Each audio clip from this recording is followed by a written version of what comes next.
Morning routine part 2. അപ്പം ഏതാ നല്ല പച്ചപ്പ് നിറഞ്ഞ സ്ഥലം.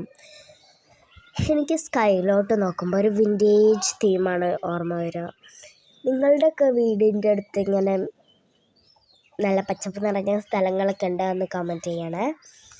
നമുക്ക് പറഞ്ഞു നിൽക്കാൻ കുറച്ച് സമയമുള്ള, അപ്പോൾ നമുക്ക് വേഗം പോയിട്ട് നമുക്ക് ബെഡ്ഷീറ്റെല്ലാം നേരെ വിരിച്ചിട്ട് വരാം. ബെഡ്ഷീറ്റ് വിരിക്കുക.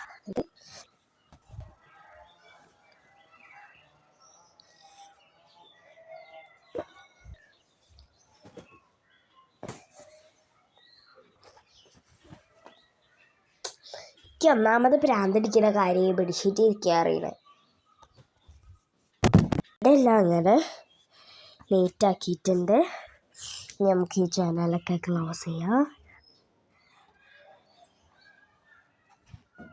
മുകളിലത്തത് തുറന്നിട്ടതാണ്, അത് സാധാരണ തുറന്നിടുന്നതാണ്.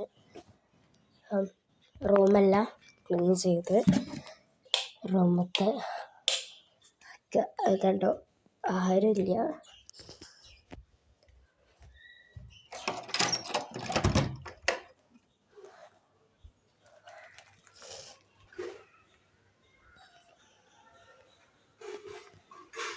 ഇപ്പം കുറേ ദിവസമായിട്ട് എൻ്റെ വീഡിയോ കാണുന്നവരൊക്കെ വിചാരിക്കുന്നുണ്ടാവും പീക്കു എവിടെയെന്ന്. സത്യം പറഞ്ഞാൽ എനിക്ക് പറയാൻ നിങ്ങളോട് ആഗ്രഹമില്ലായിട്ടല്ല. എനിക്ക് പറഞ്ഞു കഴിഞ്ഞാൽ എനിക്കിന്ന് സ്വാഭാവികമായിട്ട് സങ്കടം വരും.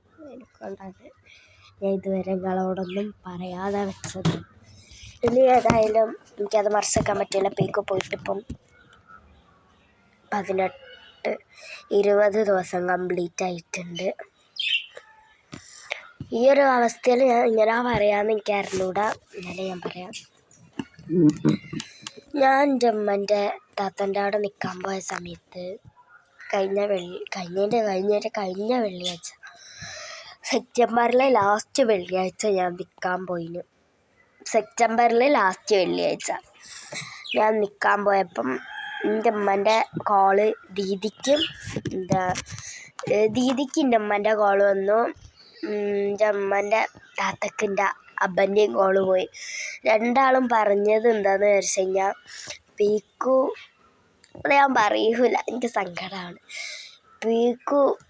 പീക്കുവിന് എന്തോ കടിച്ചിട്ട് കാൽമന്നും ബ്ലഡ് പോകുന്നുണ്ട്. പീക്കു മരുന്നൊക്കെ എടുത്തപ്പം പീക്കു പറന്നു പോയി എന്നാണ് എന്നോട് പറഞ്ഞത്. എന്നോടല്ല ഓരോട് പറഞ്ഞത്. അപ്പം എനിക്ക് ടെൻഷനായി. ഞാൻ കുറേ കരഞ്ഞ്. അപ്പം എൻ്റെ കാക്കമാരൊക്കെ ഉണ്ടായിന് അവിടെ. അപ്പോൾ കരഞ്ഞ് ഞാൻ